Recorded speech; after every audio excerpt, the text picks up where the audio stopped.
네, 안녕하세요. 오늘은 10월 13일 월요일입니다. 오랜만에 천안에 돌아왔습니다. 다들 긴 연휴 잘 보내셨죠? 열왕기상 7장 읽겠습니다. 솔로몬의 궁전. 솔로몬은 자기의 궁을 건축하기 시작하여 그것을 완공하는데 13해가 걸렸다. 그는 레바논 수풀궁을 지었는데 그 길이는 100자이고 그 너비는 50자이고 그 높이는 30자이다.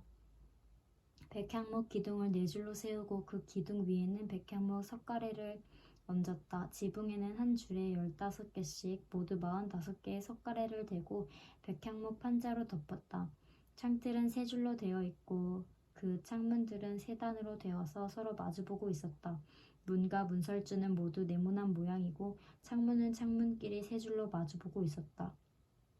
그는 기둥들을 나란히 세워 주랑을 만들었다. 그것은 길이가 50자이고 너비가 30자인 벽이 없는 복도였다. 주랑 앞에는 현관이 있고 현관 앞에 또 기둥들이 있고 그 기둥들 위에는 차양이 걸려 있었다. 또 그는 옥좌실 곧 재판정을 짓고 그 마루를 모두 백향목으로 깔았다. 자기가 있을 왕궁은 재판정 뒤에 있는 다른 뜰에 지었는데 그 건축 양식은 다른 건물들의 건축 양식과 서로 비슷하였다. 또 솔로몬은 이것과 같은 궁전을 그가 결혼하여 아내로 맞아들인 바로의 딸에게도 지어주었다. 왕궁을 포함한 모든 건물은 치수를 재어서 깎은 귀한 돌, 앞뒤를 톱으로 자른 값진 돌들로 지었는데 기초에서부터 갓돌까지 또 바깥은 물론이고 건물 안의 큰 뜰까지 다 그러한 재료를 써서 지었다. 기초를 놓을 때에도 값진 큰 돌들을 놓았는데 어떤 돌은 10자나 되고 어떤 돌은 8자나 되었다. 기초를 다진 다음에는 그 위에다가 치수를 재어서 잘 다듬은 값진 돌과 백향목으로 벽을 올렸다. 왕궁 뜰의 담이나 성전 안뜰의 담이나 성전의 어기 현관에 담은 모두 잘 다듬은 돌 3켜와 두꺼운 백향목 판자 1켜를 놓아서 쌓았다. 후람의 임무. 솔로몬 왕은 사람을 보내어서 두로에서 후람을 불러왔는데 그는 납달리 지파에 속한 과부의 아들이다. 그의 아버지는 두로 사람으로서 노세 대장장이이다. 그는 노세를 다루는 일에는 뛰어난 지혜와 기술과 전문 지식을 두루 갖춘 사람이었다. 그가 솔로몬 왕에게 불려와서 공사를 거의 도맡아 하였다. 두 노세 기둥. 그는 2개의 노세 기둥을 만들었다.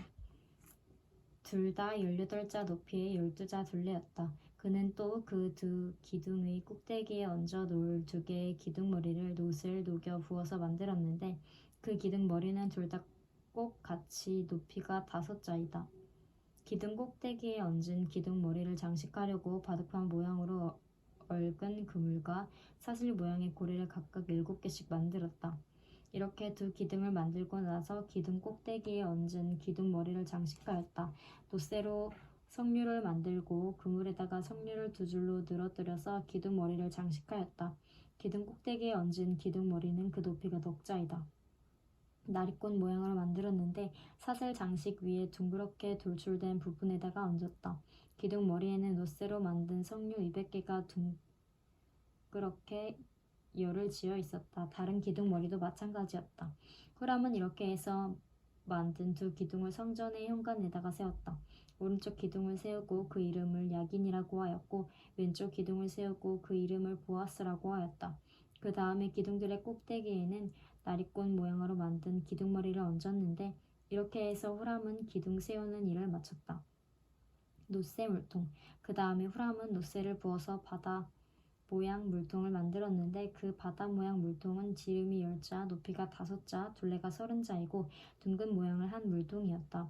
그 가장자리 아래로는 돌아가면서 노쇠로 만든 호리병 모양의 박이 있는데 이것들은 노쇠를 부어서 바다 모양 물통을 만들 때에 2줄로 부어서 만든 것이다. 또한 12마리의 노쇠 황소가 바다 모양 물통을 떠받치고 있는데 3마리는 북쪽을 바라보고 3마리는 서쪽을 바라보고 3마리는 남쪽을 바라보고 3마리는 동쪽을 바라보고 서 있는데 등으로 바다 모형을 떠받치고 있었다. 황소는 모두 엉덩이를 안쪽으로 향하고 있었다. 그 놋새로 된 바다 모양 물통의 두께는 손 너비만하였다. 그 테두리는 나리꽃 봉우리 모양으로 잔의 테두리처럼 둥글게 만들었다. 그 용량은 물을 2,000말 정도 담을 수 있는 것이었다. 놋새 받침대와 대야. 그는 또 놋으로 받침대를 10개 만들었는데 받침대마다 길이가 넉자, 너비가 넉자, 높이가 석자이다. 받침대의 구조는 다음과 같다. 받침대는 판자 테두리를 가지고 있고 그 테두리는 틀 사이에 끼어 있었다. 틀 사이에 낀 판자 테두리 위에다가는 사자와 소와 그룹을 그려 넣었다. 사자와 소의 위아래로는 화한 무늬를 새겨 넣었다. 그리고 각 받침대에는 4개의 놋새 바퀴와 놋새 축과 4개의 다리를 달았다. 그 4개의 다리는 놋새 대야 아래에서 어깨 모양의 받침들이를 개고 있었다.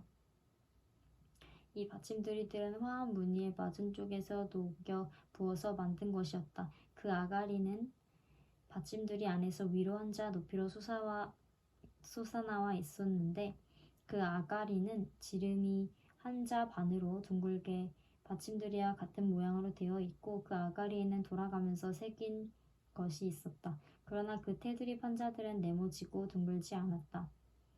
그 테두리 판자의 아래에는 4개의 바퀴를 달고 바퀴의 축은 받침대 안에다 넣었다.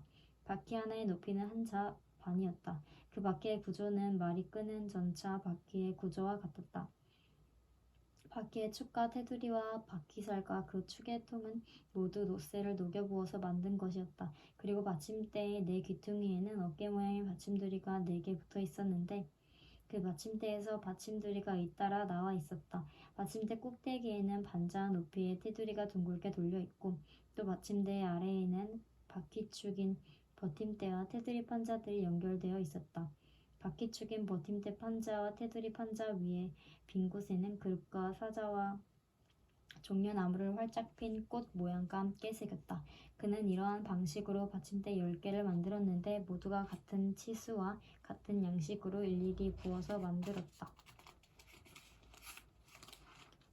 또 그는 놋새로 대야 10개를 만들었다. 대야마다 물은 40말씩 담을 수 있었다. 대야들의 지름은 넉자이다. 받침대 10개에는 모두 대야 하나씩을 달았다. 받침대 5개는 성전의 오른쪽에 5개는 성전의 왼쪽에 놓았고 바다 모양 물통은 성전 오른쪽의 동남쪽 모퉁이에 놓았다. 성전 기구. 후람은 또 솥과 부삽과 피 뿌리는 대접을 만들었다. 이렇게 후람은 솔로몬 왕이 주님의 성전에다가 해놓으라고 시킨 모든 일을 마쳤다. 그가 만든 것들은 2기둥과 그 2기둥 꼭대기에 얹은 둥근 공 모양을 한 기둥 머리 둘과 그 2기둥 꼭대기에 있는 공 모양을 한 기둥 머리에 씌운 그물 2개와 기둥 꼭대기에 있는 공 모양을 한 기둥 머리에 씌운 각 그물에다가 2줄로 장식한 석류 400개와 또 받침대 10개와 받침대 위에 놓을 대야 10개와 바다 모양 물통 1개와 그 바다 모양 물통 아래에 받쳐놓을 황소 모양 12개와 솥과 부삽과 피 뿌리는 대접들이다. 후람이 솔로몬 왕을 도와서 만든 주의 성전의 이 모든 기구는 모두 광택나는 놋새로 만든 것이다. 왕은 이 기구들을 스콧과 사르단 사이에 있는 요단 계곡에 지늘게 부어서 만들게 하였다. 이 기구들이 너무 많아서 솔로몬이 그 무게를 달지 못하였으므로 여기에 사용된 놋새의 무게는 아무도 모른다. 솔로몬은 또 주의 성전 안에다가 둘 기구를 만들었는데 곧 금 제단과 빵을 늘 차려놓는 금으로 만든 상과 또 등잔대들 곧 지성소 앞에 오른쪽에 5 왼쪽에 5개씩 놓을 순금 등잔대들과 금으로 만든 꽃장식과 등잔과 부집게와 순금으로 된 잔과 심지 다듬는 집게와 피 뿌리는 대접과 향로와 불 옮기는 그릇과 내실 곧 지성소 문에 다는 금돌저기와 성전의 바깥문에 다는 금돌저기들이다. 이렇게 해서 솔로몬 왕은 주의 성전을 짓는 모든 일을 완성하였다. 솔로몬은 그의 아버지 다윗이 거룩하게 구별해서 바친 성물 곧 은과 금과 기구들을 가져다가 주의 성전 창고에 넣었다. 아멘. 와, 7장 한 장 읽었는데도 거의 9분 넘게 걸렸네요. 네. 좋은 밤 보내십시오.